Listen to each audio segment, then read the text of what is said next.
বাইরেও মরি। টিভি বা পুলিশের আর্মিদের কাছে বলবো যে গুলি কর, আমাকে গুলি কর। বাবা আজকে যে তুমি এই আন্দোলনে এসেছো, কেন এসেছো? কেন আমি আন্দোলনের বিচার পেতে আসছি। কার বিচার চেতে?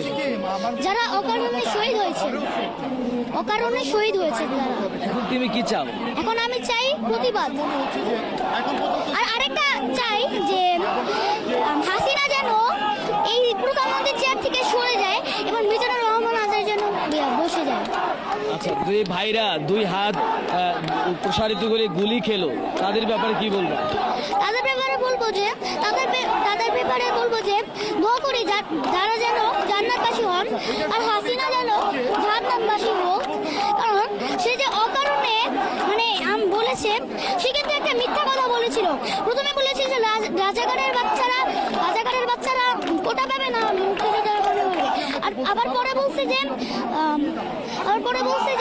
আমি কি তাদেরকে রাজাকার বলেছি? তাদের নিজেই রাজাকার বলছে। তাহলে সে কেন বলল মিথ্যা কথাটা? তুমি কি তোমার ভাইদের মতো বুক প্রসারিত করে দেবে? আমি অবশ্যই করতে চাই। আমি অবশ্যই করব। চাইলে আমি জীবনে দিতে রাজি আছি। জীবনে দিতে রাজি আছো? তাহলে আজকের এই আন্দোলনে কাকে নিয়ে এসেছো? আমার বাবাকে নিয়ে এসেছি। বাবার সাথে এসেছো? বাবা তোমাকে এখানে নিয়ে এসেছে? হ্যাঁ। তোমার ভয় লাগে না? না, আমার ভয় নাই। আমার মৃত্যুর কোনো ভয় নেই। কেন ভয় নাই?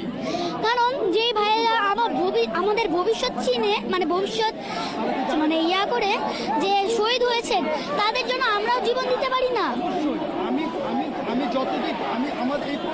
দর্শক, আপনারা দেখছিলেন যে আসলে এই আন্দোলনটি আসলে কোন পর্যায়ে গিয়ে পৌঁছেছে, সেটি এরকম একটি ছোট বাচ্চার কথাই আসলে কিন্তু বোঝা যাচ্ছে যে এখন এই আন্দোলনটি আসলে যেমন শিশু থেকে বৃদ্ধ আসলে সব পর্যায়ে কিন্তু এই আন্দোলনটা আসলে ছড়িয়ে পড়েছে।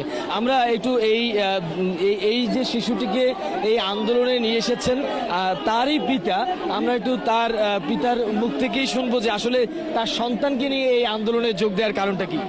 আচ্ছা, আপনি তো আপনার সন্তানকে নিয়ে এই আন্দোলনে এসেছেন, আসলে এতটুকু বাচ্চাকে নিয়ে আসলে আন্দোলনে আসার কারণ?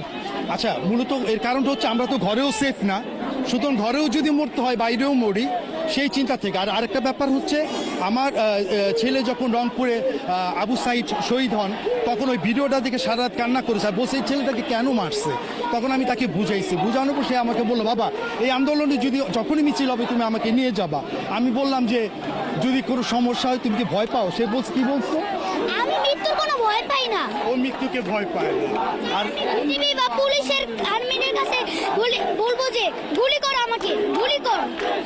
ঠিক আছে, এই হচ্ছে আর কিছু ভাই? আপনারা দেখছিলেন যে একজন বাবা তার